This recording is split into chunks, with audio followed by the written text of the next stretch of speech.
In 1987, the world was a different place. The Berlin Wall still stood.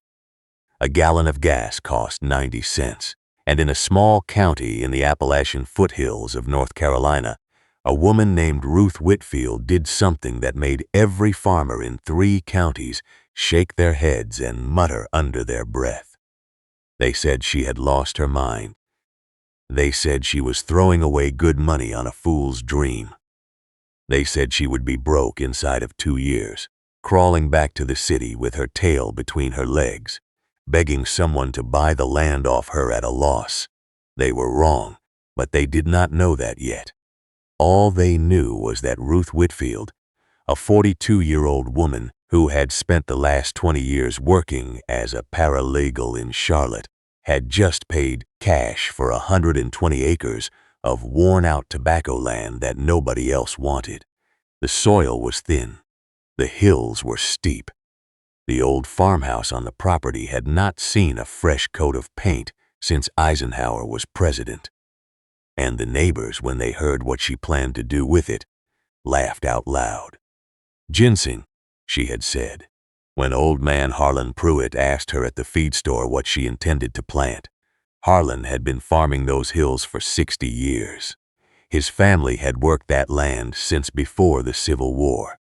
He knew every inch of the county, every creek and hollow, every soil type and microclimate. He had grown tobacco when tobacco was king. He had switched to soybeans when the market turned.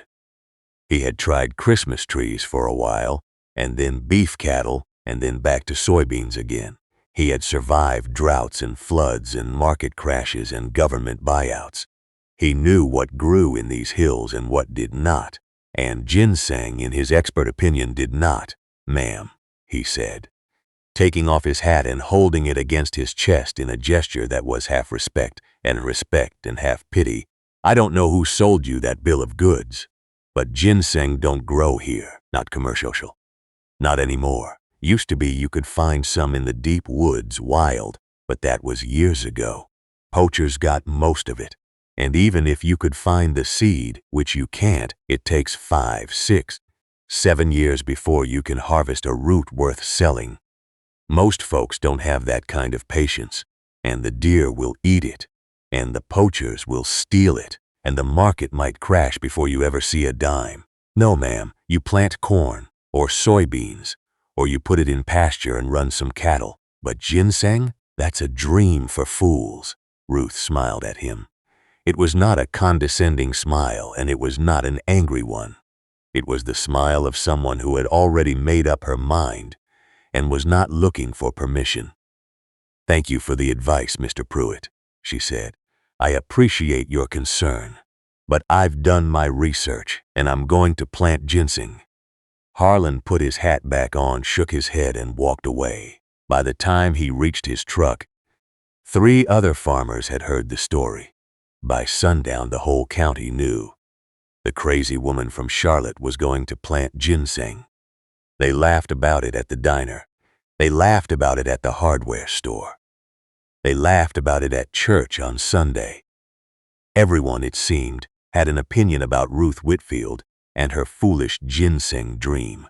But Ruth was not listening. She had already stopped listening the moment she signed the deed. The farmhouse was worse than she remembered from her single walk-through. The roof leaked in 4 places. The well water ran brown for the first 30 seconds every morning. The wiring was knob and tube, original to the 1920s. And the fuse box sparked ominously every time she turned on the kitchen light. The floors sagged in the hallway. The windows were single pane and rattled in their frames when the wind came down from the mountains. The barn was missing half its roof, and the other half looked ready to follow. The fencing was rusted wire held up by rotted posts. The driveway was a 1/4 mile of mud and gravel that washed out every time it rained. Ruth stood on the front porch the morning after she moved in, coffee cup in hand, and looked out over her 120 acres. The sun was just clearing the ridge to the east, painting the mist in the hollows a soft gold. She could hear a creek running somewhere below the hill, and birds she did not yet know the names of were calling from the woods. It was beautiful. It was terrifying. It was hers. She had exactly $47,000 left in her savings account after the land purchase. That was everything she had. 20 years of paralegal work, of 60-hour weeks and skipped lunches and no vacations, of living in a one-bedroom apartment and driving a 12-year-old Honda, of saying no to dinners and movies and every small pleasure that might have made the years pass more easily. She had saved it all, every dime, for this, for a dream that had started as a whisper and grown into a roar. It had begun with a magazine article.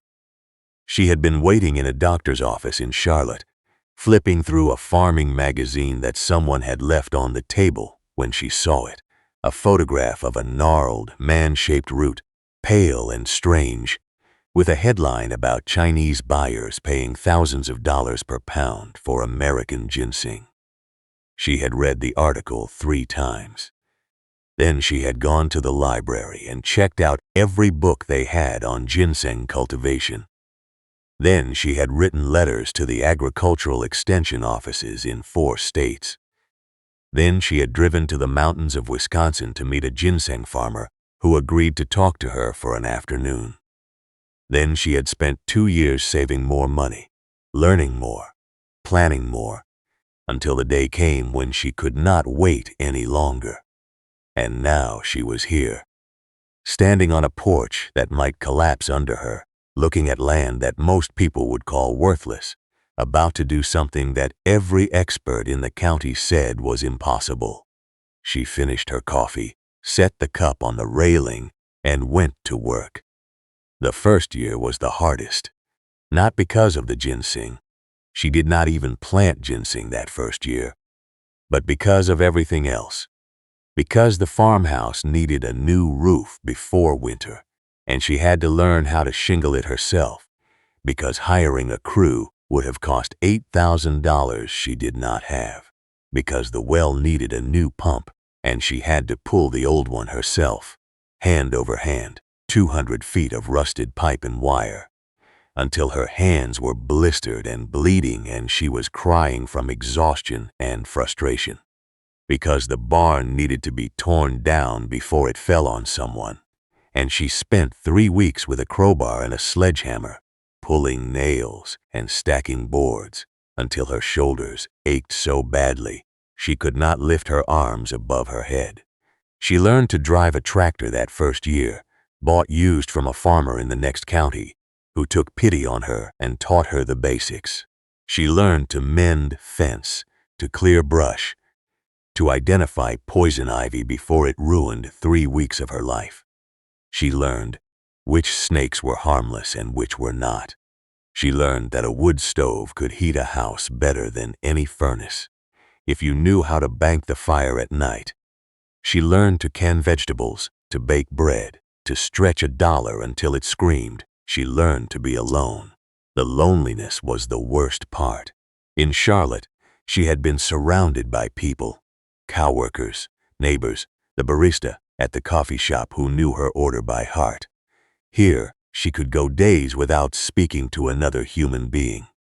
The nearest town was 12 miles away, a place with 1 stoplight and a grocery store that closed at 6. The neighbors were friendly enough, in a distant way, but they had their own lives and their own problems, and no particular reason to befriend the crazy woman from the city. She went to church on Sundays, sat in the back pew, and left before anyone could ask her to stay for coffee. She was too tired for small talk, too tired and too afraid that someone would ask about the ginseng, and she would have to defend her dream again. But she was not idle. That first year she prepared. She cleared 5 acres of hillside, the steepest and most shaded part of her property, where the soil was thin and rocky and no self-respecting corn farmer would have looked twice.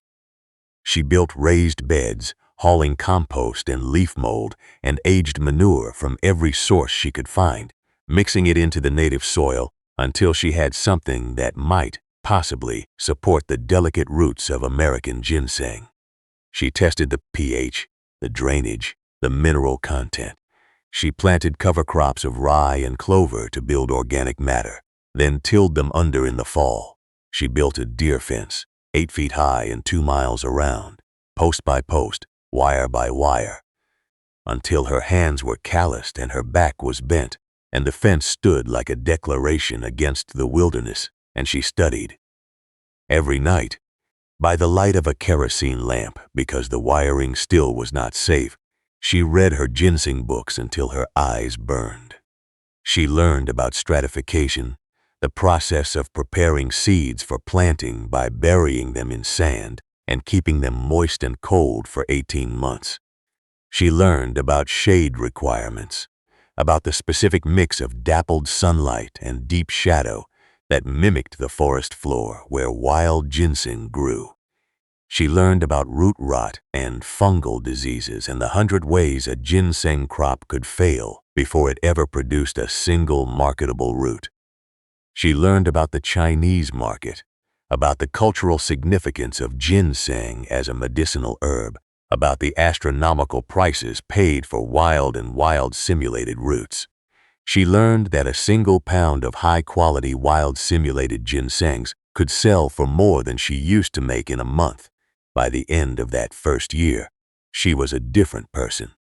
Thinner, harder, quieter. Her city clothes no longer fit.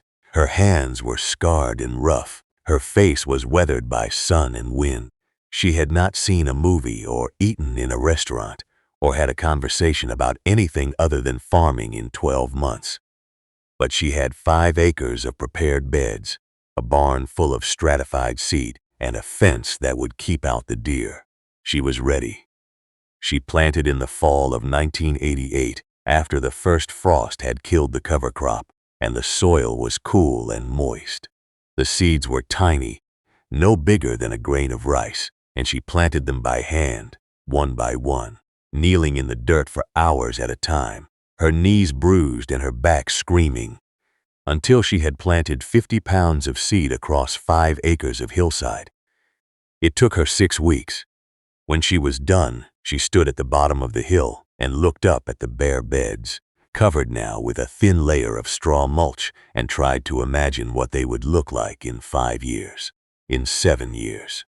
She could not picture it. All she could see was straw and dirt and the long, dark winter ahead. The waiting began. Ginseng is not like corn. You do not plant it in spring and harvest in fall.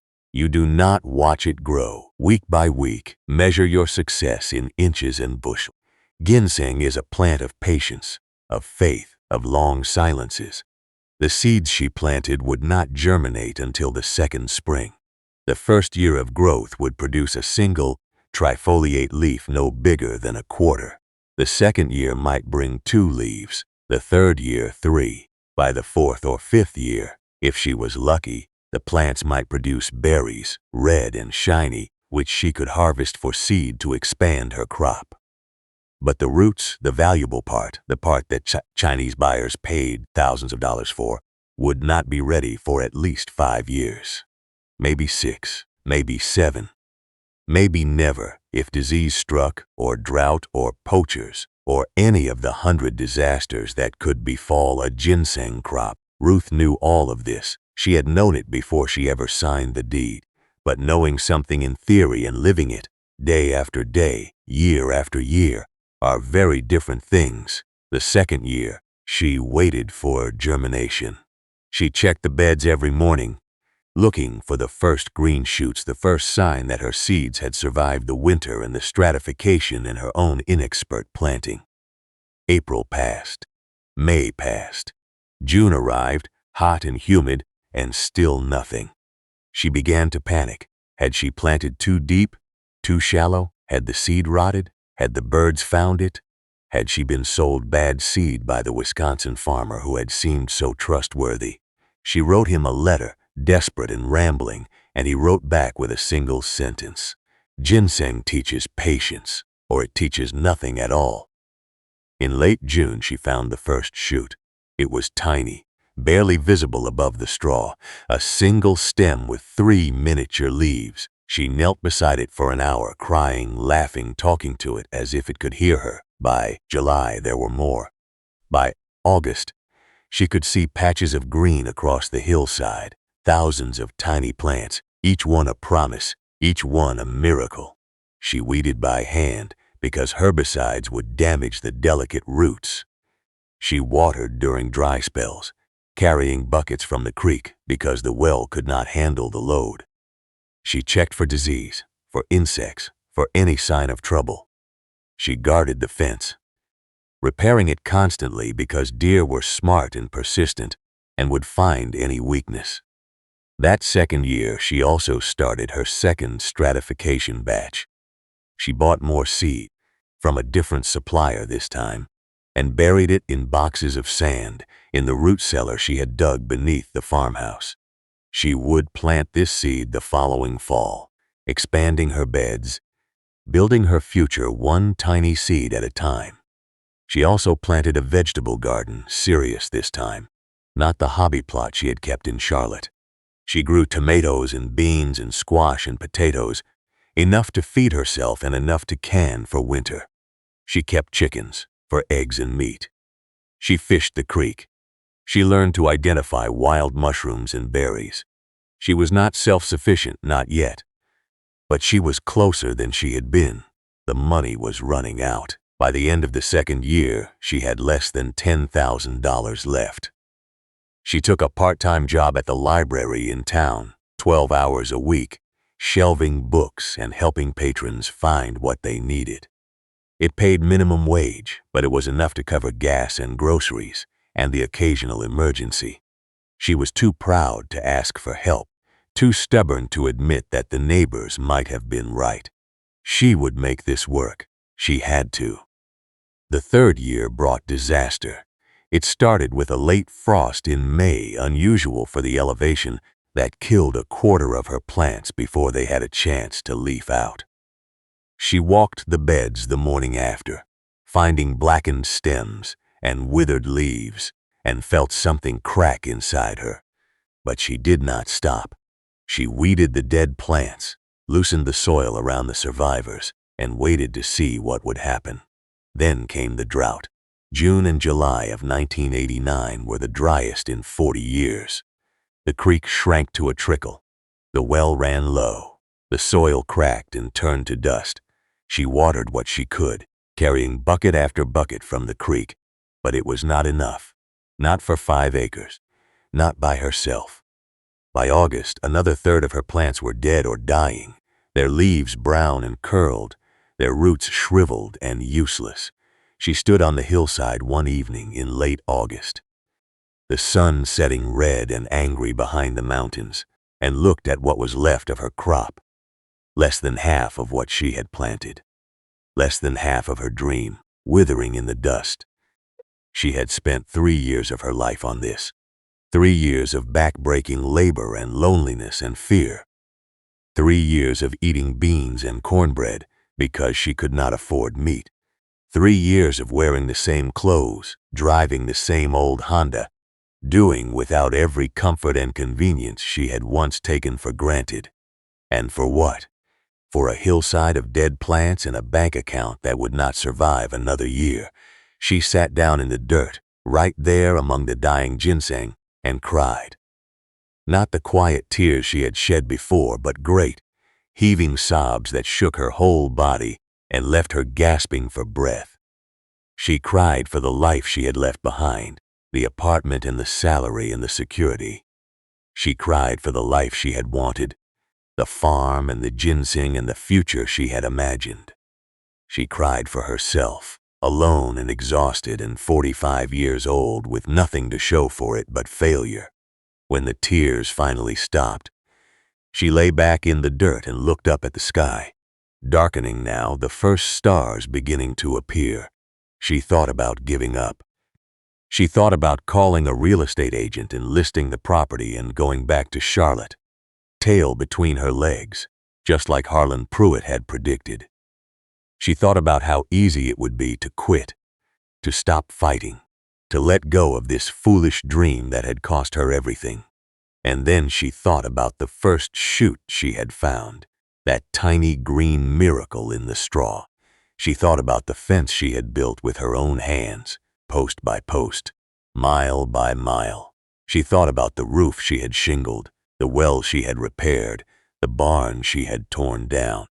She thought about all the work, all the sacrifice, all the years, and she knew, with a certainty that surprised her, that she could not quit. Not because she was stubborn, though she was. Not because she was proud, though she was that too. But because this land was hers, and these plants were hers, and this dream was hers, and she would rather fail completely than walk away from something she had built with her own 2 hands. She stood up, brushed the dirt from her clothes, and went to get a bucket. There were still plants alive out there. Still roots in the ground that might, with water and care and a little luck, survive to harvest. She would not let them die without a fight. The 4th year was better. The rains returned, gentle and consistent, and what was left of her crop began to recover. The plants that had survived the drought were stronger now, their roots deeper, their leaves broader. She could see the difference when she walked the beds, could feel it in the way the soil held moisture, in the way the plants responded to her care. She had lost more than half of what she planted, but what remained was thriving. She also learned, that 4th year, that ginseng farming was as much about what you did not do as what you did. She stopped watering so much, trusting the natural rainfall and the mulch to maintain moisture. She stopped weeding so aggressively, allowing some native plants to grow among the ginseng, mimicking the forest floor where wild plants thrived. She stopped worrying so much, or tried to, accepting that some things were beyond her control, and that the plants would grow at their own pace, in their own time, according to their own nature. She expanded her beds that fall, planting the 2nd batch of stratified seed on a new 2-acre section of hillside. She was more careful this time, more experienced, planting at the right depth, spacing correctly, mulching more heavily. She also planted berry bushes and fruit trees around the perimeter of her property, creating a natural barrier and a future source of income. She was thinking long-term now, planning for a future that was still 5 or 10 years away. She was 46 years old, and she was finally beginning to feel like a farmer. The neighbors had stopped laughing by then, not because they believed in her. Most of them still thought she was crazy, but because they had other things to worry about. The tobacco market had crashed again, and farmers who had grown nothing but burley for generations were scrambling to find alternatives. Some were trying vegetables. Some were trying goats. Some were selling out to developers, watching their family farms become subdivisions and shopping centers. Ruth's ginseng experiment was old news, a curiosity that most people had forgotten about. She was no longer the crazy woman from Charlotte. She was just Ruth, the quiet lady who lived up on Whitfield Hill and rarely came to town. But there were some who watched her more carefully than they let on. Young farmers, mostly, the sons and daughters of the old tobacco families, who had no future in the crop their grandparents had grown. They would drive past her property slowly, looking at the deer fence and the shaded beds and the signs that said, "No trespassing," in a way that suggested Ruth meant it. They would stop at the library, where she still worked part-time, and ask casual questions about ginseng, about seed sources and growing conditions and market prices. She answered them honestly, shared what she knew, because she remembered what it was like to have a dream and no one to guide you. One of them, a young man named Caleb Marsh, whose family had farmed the next hollow over for 100 years, became a regular visitor. He would show up on Saturday mornings with coffee and donuts, and they would walk the beds together, talking about soil and weather and the future of farming in the mountains. He was 25, newly married, with a baby on the way and a farm that was losing money every year. He wanted to try ginseng, but his father thought it was foolish, and he did not have the courage to defy him. Not yet. "How do you do it?" he asked her one morning as they stood looking at a bed of 4-year-old plants, their leaves broad and dark green, their berries beginning to turn red. "How do you keep going when everyone says you're wrong?" Ruth thought about it for a long moment. The sun was warm on her face, and a breeze was moving through the trees, and somewhere a wood thrush was singing its liquid song. She thought about the nights she had spent crying, the days she had spent exhausted, the years of loneliness and doubt and fear. She thought about the dead plants and the drought and the moments when she had almost quit. "I don't know if I'm right," she said finally. "I might fail. I might lose everything. But I know that if I don't try, I will definitely fail. And I would rather fail trying than succeed at something I don't believe in." Caleb nodded, not fully understanding, but storing the words away for later. He would remember them, years later, when he finally planted his own first ginseng bed, against his father's wishes, against all advice. He would remember Ruth Whitfield, standing in the sun among her plants, and he would find the courage to follow his own dream. The 5th year brought the first harvest. It was small, just a 1/4 acre of the oldest plants, the ones that had survived the drought and the frost and the learning curve of Ruth's first planting. She harvested in late September, after the leaves had yellowed and died back, when the roots were at their maximum weight and the market was at its peak. She used a digging fork, working carefully, loosening the soil, and pulling each root by hand, washing it gently in a bucket of creek water, laying it on a screen to dry. The roots were beautiful. There is no other word for it. They were pale and gnarled and man-shaped, with the characteristic forked legs and twisted arms that gave ginseng its Chinese name, Ren Shen, meaning man root.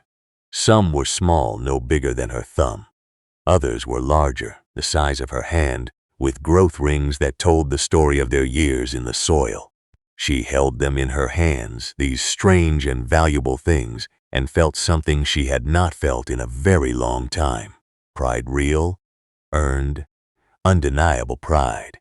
She had 247 roots from that 1/4 acre. After washing and drying, they weighed 11 pounds. She did not know what they were worth. She had never sold ginseng before. She had heard the prices, read the reports, talked to the Wisconsin farmer about market conditions.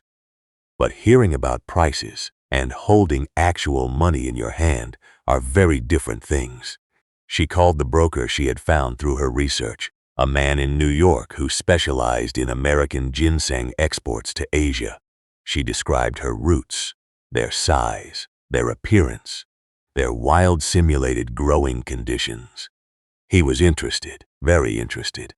He asked for photographs, which she took with a borrowed camera and mailed to him.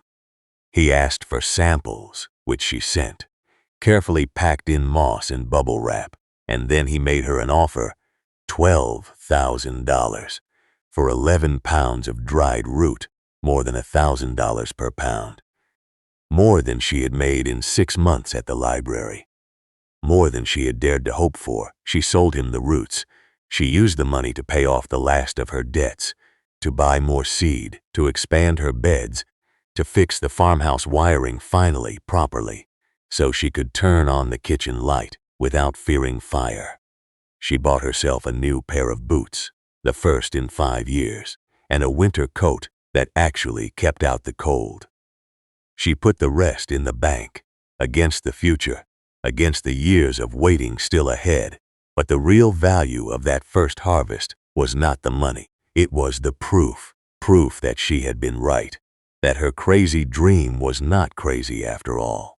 Proof that patience and hard work and faith in something unseen could eventually produce results. Proof that a 42-year-old paralegal from Charlotte could become a ginseng farmer in the Appalachian foothills. could learn to read the land and trust the plants and build something real and valuable with her own two hands, she did not celebrate. There was no party, no announcement, no victory lap through the county. She was not that kind of person, and this was not that kind of victory. But she did allow herself one small indulgence. She drove to the nearest town with a decent restaurant, a place she had never been, and ordered a steak. Medium rare with a baked potato and a glass of red wine. She ate slowly, savoring every bite, and thought about all the beans and cornbread that had come before. She thought about the nights she had gone to bed hungry, not because there was no food, but because she was saving every penny for seed and fence and the future. She thought about the loneliness and the fear and the moments when she had almost given up. And then she thought about the roots, pale and strange and valuable, growing in the dark soil on her hillside. She thought about the plants that were still out there, 4 years old now, 5 years old, getting stronger every seasons. She thought about the seeds she had stratified in the root cellar, ready for planting, ready to begin the cycle again. She thought about Caleb Marsh, who had finally planted his first bed against his father's wishes because he had seen what was possible. She thought about the other young farmers who had asked her questions, who were watching and waiting and beginning to believe. She paid for her steak, left a generous tip, and drove home in the dark. The farmhouse was warm when she arrived, the wood stove glowing, the kitchen light working safely for the first time. She made tea, sat in the chair by the window, and looked out at the moonlit hillside where her ginseng grew. She was 47 years old. She had been on this land for 5 years. She had another 2 years, maybe 3, before her main crop would be ready. But she was no longer afraid. She was no longer alone in her dream. And she was no longer the crazy woman from Charlotte. She was Ruth Whitfield, ginseng farmer, and she was just getting started. The 6th and 7th years were years of expansion and consolidation. Ruth planted more beds, expanded her deer fence, built a small drying shed with proper ventilation and temperature control. She learned to grade her roots by size and quality, to identify the characteristics that Chinese buyers valued most. She developed relationships with brokers, learned the rhythms of the export market, discovered that prices fluctuated wildly depending on supply, demand, and the unpredictable preferences of overseas buyers. Some years, wild simulated roots were in fashion. Other years, buyers wanted forest-grown or wild or something in between. She learned to adapt, to hold back inventory when prices were low, to sell quickly when they peaked. She also became, gradually, a figure in the community, not because she sought attention, but because her success was becoming impossible to ignore. The young farmers she had advised were harvesting their own first crops now, small but promising, and they credited Ruth with showing them the way. The old farmers, the Harlan Pruitts of the world, were less hostile now, grudgingly respectful, some even asking tentative questions about whether ginseng might work on their own steep, shaded hillsides. Ruth answered them all, shared her knowledge freely, because she remembered what it was like to have a dream and no one to help you. Caleb Marsh became her first real partner. He had expanded his own ginseng operation to 5 acres, and he needed help with marketing, with grading, with the business side of farming that Ruth had learned through necessity. They formed a loose cooperative, pooling their harvests to attract better prices, sharing equipment and labor and information. Other farmers joined them, one by one, until they had a network of 12 growers across 3 counties, producing hundreds of pounds of high-quality ginseng every year. Ruth was 50 years old when the cooperative held its first annual meeting in the basement of the county extension office, with coffee and donuts and a presentation about export markets that she had prepared herself. She stood at the front of the room, looking at the faces of farmers young and old, and felt something she had not expected: belonging. These were her people. Now, not because she had sought them out, but because she had earned their respect through years of hard work and quiet persistence. She was no longer the outsider, the crazy woman from the city. She was one of them. The cooperative grew. They hired a part-time administrator, secured a USDA grant for research and development, built a shared processing facility where members could wash, dry, and grade their roots according to consistent standards. They developed a brand, Appalachian Gold, that became known in Asian markets for quality and authenticity. They experimented with value-added products, ginseng extracts and teas and supplements, finding new markets and new revenue streams. They were not rich, any of them, but they were making a living, supporting their families, keeping their land, building something that might last. And through it all, Ruth kept her own farm, her own beds, her own quiet routine. She rose before dawn, walked her hillside, checked her plants, tended her soil. She still worked with her hands, still carried buckets when the creek ran low, still repaired her own fence when the deer found a weakness. She was the leader of the cooperative in name, but in practice, she was just a farmer doing the work she loved, living the life she had chosen. The 10th year brought the harvest that changed everything. By then, Ruth had 20 acres in production, the original 5 acres plus 15 more she had cleared and planted in the years since. The oldest plants were 10 years old, ancient by ginseng standards, with roots that were large and heavy and twisted into fantastic shapes that looked almost human. The Chinese buyers called these spirit roots, believing that the most gnarled and man-shaped specimens possessed the greatest medicinal power.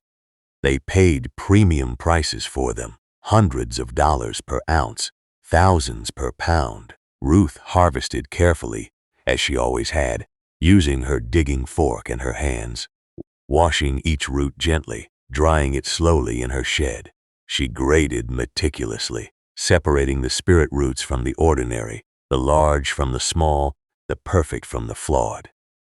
She had learned, over the years, that quality was everything in this market, that a single bad root could damage a reputation built over a decade. She had 412 pounds of dried root that year, her largest harvest ever. The ordinary roots, the straight and simple ones, she sold through the cooperative at standard market prices, earning enough to cover her expenses and fund next year's planting. But the spirit roots, the twisted and fantastic ones, she saved for a special buyer, a broker from Hong Kong who dealt exclusively with high-end clients, collectors, and traditional medicine practitioners who valued rarity above all else. He came to her farm in person. This broker, a small, precise man named Mr. Chen, who spoke perfect English and wore a suit that cost more than Ruth's tractor. He spent 2 days examining her roots, holding each one to the light, measuring its weight and dimensions, photographing it from every angle. He asked about her growing methods, her soil, her harvest techniques. He wanted to know everything, and Ruth told him, because she had nothing to hide and everything to prove. On the 3rd day, he made his offer. For the spirit roots alone, the very best of her 10-year harvest, he would pay $850 per ounce. There were 37 pounds of spirit roots in her collection. The math was staggering. $592,000 for roots, for plants she had grown in the dirt with her own 2 hands. She did not faint, though she felt lightheaded. She did not scream or dance or call the newspapers. She sat in her kitchen, the same kitchen where she had eaten beans and cornbread for years, and looked at the check Mr. Chen had written, and felt something she had not expected. Not joy exactly, though there was joy in it. Not relief, though there was relief too. What she felt was completion. The circle closed. The dream realized. The crazy woman from Charlotte vindicated. She sold him the roots.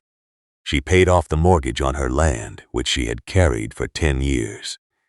She set up college funds for Caleb Marsh's children and the children of every cooperative member who needed help.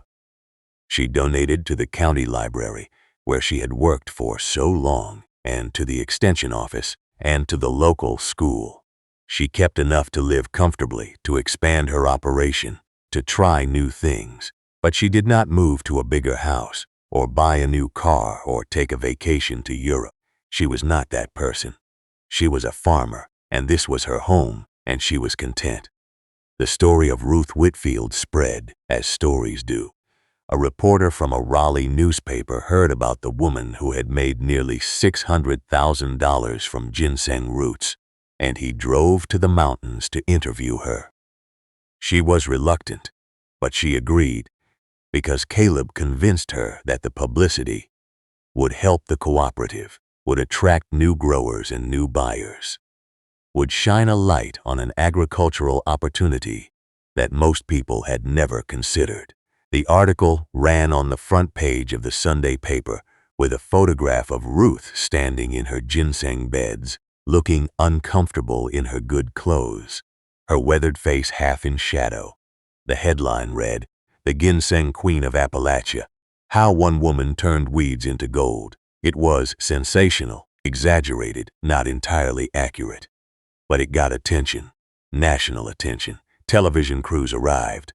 Then magazine writers, then documentary filmmakers. Everyone wanted to tell Ruth's story, to package her success into something inspiring and marketable. She endured it, granting interviews when she had to, deflecting praise when she could. She told everyone the same thing.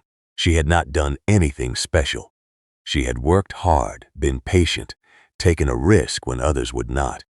She had been lucky, with weather and market timing and the simple good fortune of surviving long enough to see her crop mature. Anyone could have done it, she said, and she meant it. The land was there. The knowledge was there. All it took was the willingness to try and the patience to wait. But the world wanted a hero, and so Ruth became one, reluctantly. She was invited to speak at agricultural conferences, at universities, at government hearings about rural development. She testified before a congressional committee about the potential of alternative crops for small farmers. She received awards from farming organizations, from women's groups, from economic development agencies. She was profiled in magazines and mentioned in books. The Ginseng Queen, they called her, a title she hated but could not escape. Through it all, she kept farming. She kept walking her hillside in the early morning, checking her plants, tending her soil. She kept harvesting in the fall, grading in the winter, planting in the spring. She kept teaching the young farmers who came to her for advice, sharing everything she knew, because she remembered what it was like to have a dream and no one to guide you. She kept living simply, eating from her garden, heating with wood, driving the same old truck she had bought with her first ginseng profits. And she kept thinking about Harlan Pruitt, the old farmer who had laughed at her in the feed store all those years ago. He had died in 1992, before her first real harvest, before he could see what she had built. She had gone to his funeral, stood in the back of the church, paid her respects to a man who had been wrong about ginseng, but right about so many other things. She wished he could have seen her success, not to gloat, but to prove that sometimes the experts are wrong, sometimes the crazy dreamers are right, sometimes the thing that everyone says is impossible is only impossible until someone does it. Ruth Whitfield farmed ginseng for another 20 years, until she was 72, and her knees would no longer allow her to kneel in the dirt for hours at a time. She sold the operation to Caleb Marsh, who by then was running one of the largest ginseng cooperatives in the eastern United States, employing dozens of people, exporting tons of roots to Asia every year. She stayed on as a consultant, an advisor, a grandmother figure to the new generation of growers who saw her as a legend, a pioneer, the woman who had started it all. She died in 2015 at the age of 89 in the same farmhouse she had moved into in 1987. The same farmhouse with the new roof and the safe wiring and the kitchen light that worked. She died quietly, in her sleep, with her boots by the door and her ginseng books on the nightstand. The funeral was small, attended mostly by farmers and their families, people who had known her not as a celebrity, but as a neighbor, a mentor, a friend. But her legacy was larger than any funeral could contain. The cooperative she had started was still thriving, still growing, still helping small farmers find a profitable alternative to the crops that had failed them. The ginseng industry in Appalachia, which had been nothing in 1987, was now worth hundreds of millions of dollars annually, supporting thousands of families across the region. Universities studied her methods, wrote papers about her success, taught courses in sustainable agriculture, using her farm as a case study. Young people who might have left the mountains for city jobs were staying, farming, building lives on the land their grandparents had worked. And every fall, when the ginseng leaves turned yellow and died back, when the farmers walked their hillsides with digging forks in hand, they would think of Ruth. They would remember the woman who had come from the city with a crazy dream and a handful of seed, who had endured mockery and loneliness and years of waiting, who had proven that patience and courage and the willingness to be different could transform not just a life but a landscape, not just a farm but a region, not just a woman but an entire community. They would remember that she had been told to plant corn, that everyone, the experts and the neighbors and the accumulated wisdom of generations, had said that corn was the safe choice, the sensible choice, the only choice for land like hers. And they would remember that she had chosen differently, that she had looked at the steep hills and the thin soil and the shaded hollows, and she had seen not limitation but possibility, that she had planted ginseng, slow and strange and valuable, and she had waited year after year through drought and frost and doubt, until the roots were ready and the market was right, and the harvest proved what she had known all along. They would remember that she had been mocked, that they had laughed at her in the feed store and the diner and the church, that they had shaken their heads and predicted her failure, that they had treated her dream as a joke because it was different from theirs. And they would remember that she had not listened, had not quit, had not let their doubt become her own, that she had kept working, kept believing, kept planting and waiting and hoping, until the day came when the roots emerged from the soil, pale and twisted and impossibly valuable, and the last laugh was hers. They would remember that she had been alone, that she had given up city and salary and security, had traded comfort for struggle, convenience for purpose, the known for the unknown, that she had spent years in isolation, talking to plants instead of people, eating beans instead of steak, wearing the same clothes and driving the same truck, and doing without every pleasure that might have made the waiting easier, that she had paid a price for her dream that most people would not have been willing to pay, and that she had paid it gladly, because the dream was worth more than the price. They would remember that she had been patient, that ginseng does not grow on human timelines, that it moves at its own pace, in its own time, according to its own nature, that she had planted seeds that would not germinate for 18 months, tended plants that would not produce for 5 years, harvested roots that would not reach their full value for 7 or 8 or 10, that she had learned to wait, to trust, to accept that some things cannot be rushed or forced or controlled, that the best things in life require time and faith and the willingness to let go. They would remember that she had been brave, that she had faced drought and frost and disease and poachers and market crashes and every other disaster that could befall a farmer, that she had sat in the dirt and cried and then stood up and kept working, that she had faced the mockery of her neighbors and the loneliness of her isolation and the terror of her own doubt, and she had not broken.